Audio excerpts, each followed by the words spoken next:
My little sister Kathy jumped rope on the sidewalk with her red hair bouncing up and down. I leaned my scrawny little 9-year-old body against our front fence and watched her.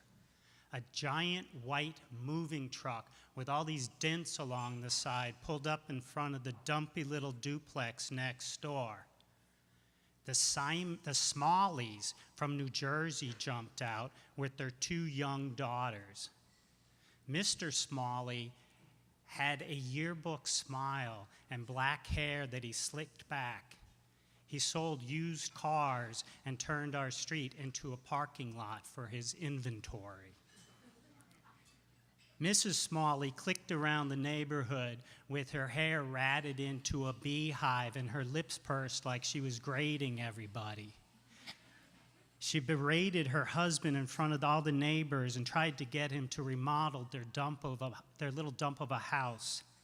The neighbors pretended to be on Mrs. Smalley's side, but behind her back they called her Mrs. Shit and Clean because she was always scrubbing their dumpy little house. When Mrs. Smalley wasn't shitting or cleaning, she was doting on their daughters, Donna and Louise. Donna was 2 years older than me and had just started 5th grade. Louise was a couple years younger.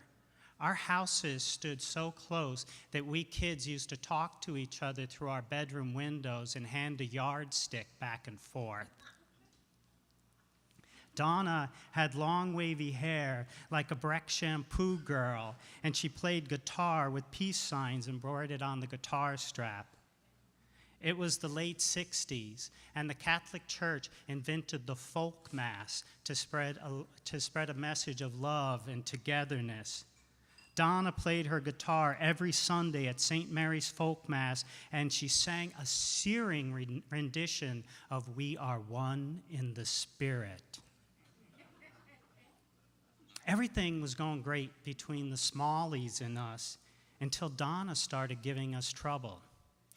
Donna thought that because she was older than Kathy and me, that she could boss us around. Kathy had to smash a stick over Donna's head to get her to stop. I had never in my life seen such a big stick explode into pieces. Mrs. Smalley comes running out of her house and starts screaming at us. My mother comes running out of our house and yells at Mrs. Smalley, "Let the kids settle their own battles." My brothers and sisters flooded out of the house and surrounded our mom. The situation escalated into what we called a porch fight. A porch fight is when neighbors come out on their porches and you scream at one another. My mother and all 7 of us kids hurled insults at the Smalleys. "Your husband sells junk cars. Go back to New Jersey where you belong." Mary Whalen, the neighbor who lived in the other half of the Smalleys' house, joined in on the attack. "I hear you through the walls screaming at your husband," Mary said. "You're up to your eyeballs in debt with your remodel." With insults thrashing from both sides, Mrs. Smalley stormed into her house every time we zinged her. Moments later, she burst back out the door with a new insult of her own. She pointed a long finger at my older brother Jimmy and said, "College boy, ha, you're nothing but an educated dumbbell." We had to give her points for that. And to this day, we still call my brother Jimmy an educated dumbbell. Winter blew into town, and it buried us in snow. St. Mary's School stood just down the block, and I came home every day for lunch. We ran out of peanut butter and jelly one day, so my mother sent me to Moran's store to pick up some cuts of Sicilian pizza. I walked back from the store, squinting from the bright sun hitting the white snow. With one arm, I held the square cuts of pizza stacked in a used Tasty Cake box. The snow had piled up so high that there was only a narrow path down the sidewalk. Up ahead, I spotted Mrs. Smalley heading towards me with her beehive, sunglasses, and tweed overcoat. Donna and Louise trailed behind her, and like two trains on the same track, we came face to face. I turned my head to ignore them and tried to squeeze past, and Mrs. Smalley said, "Out of my way, Johnny," and she shoved me into a snowbank. Still hanging on to my pizza, I swung around and I punched her in the back as hard as I could, and then I ran away, and she yells, "Get him, Donna!" Donna jumped me and tried to knock the pizza out of my hand. I grabbed hold of her hood and I pulled it down until she was doubled over in front of me. I tangled with her one arm into the street and got her pressed against a bumper of a car, and I shoved her face in the snow, and then I ran home. I paced the kitchen as I told my mom what happened. My mom always looked tired at lunchtime. It was probably because she was in her 50s and she still had these little kids. She put the pizza in the oven and said, "I'm glad you stood up for yourself, honey." That night, 2 policemen knocked on the door and arrested me for assault.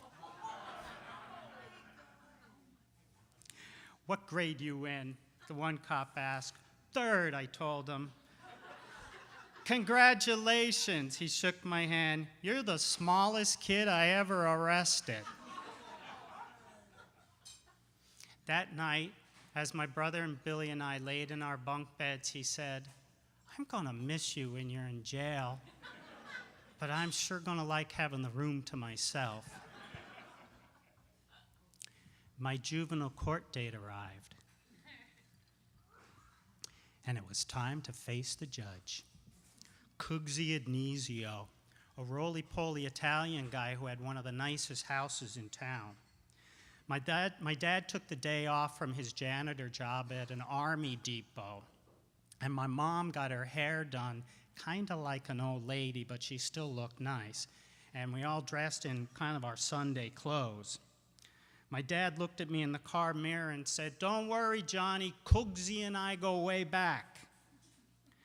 I sat on a wooden bench between my mom and dad while Mrs. Smalley swore to the judge that I attacked her, tried to bite her face, and strangle her daughters.